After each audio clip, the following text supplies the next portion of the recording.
Yeah, moving along to hole number 4, we see a complete rebuild of the teeing grounds. This is where the elasticity really comes into effect because all the tees are pretty much located in the same location here within about 20 yards of each other. So the hole is incredibly long for the shorter hitter, for the forward tee player. And then it's also, it's one-dimensional.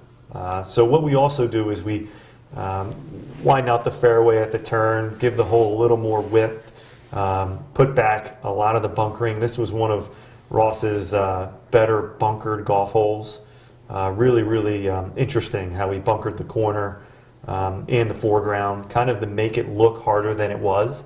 So his goal here, in golf architecture sense, was to beat you mentally off the tee, where it would look like there's 4 or 5 bunkers out there when really 2 were in the foreground and then 2 were at the corner.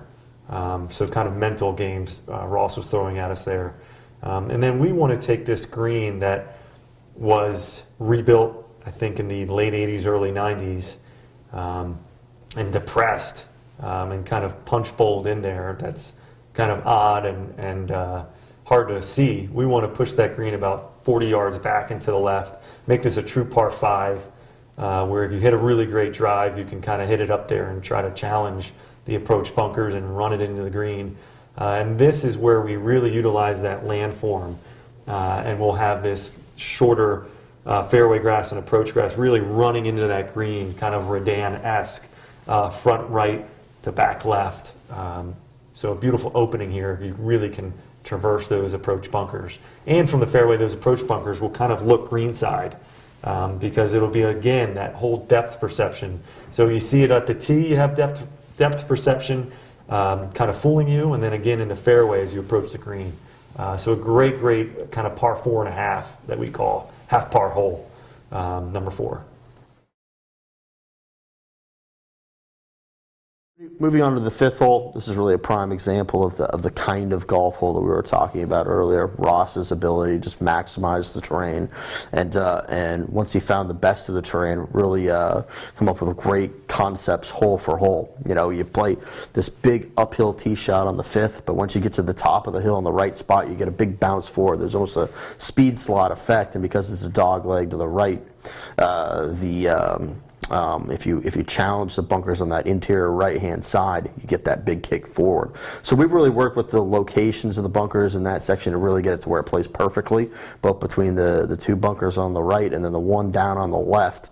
Just kind of tinkering with them where they really work really well for modern play. And then also some beautiful foreground bunkering as well. Great native grasses to really maximize this beautiful vista.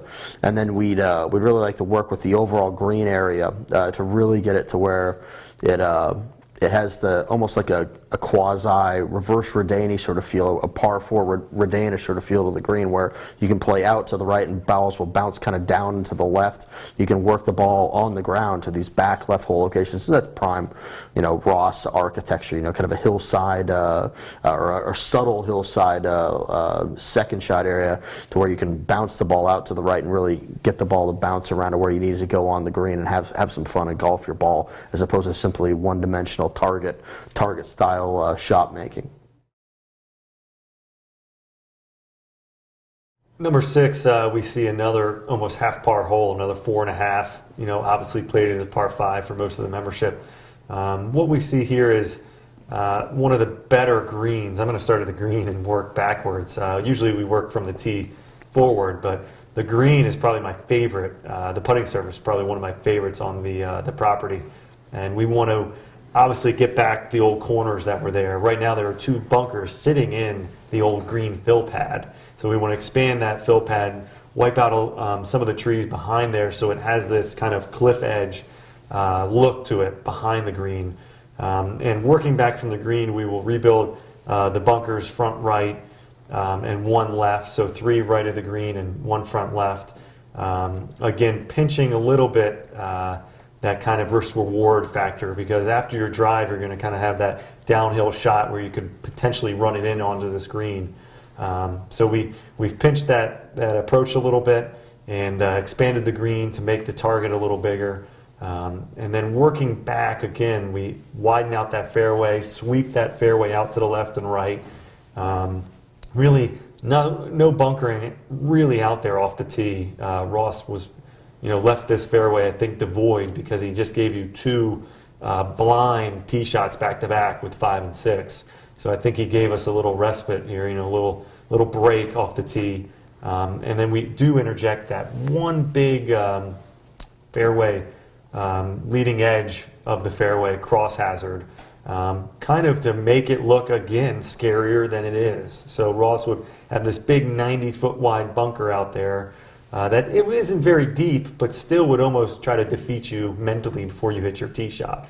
And then we played around a little bit with the tees, and we tried to give more variety, day-to-day variety with the teeing grounds. So we have another forward tee, new tees up toward number 5, so we're hitting up off the knob, so you have a little more visibility, and we're deleting the far back teeing grounds that were so much lower, about 10 feet lower than we really wanted, because that then made it such an odd look from down there, even though it was 10 yards longer. So we've actually shortened a golf hole here at Wampanoag.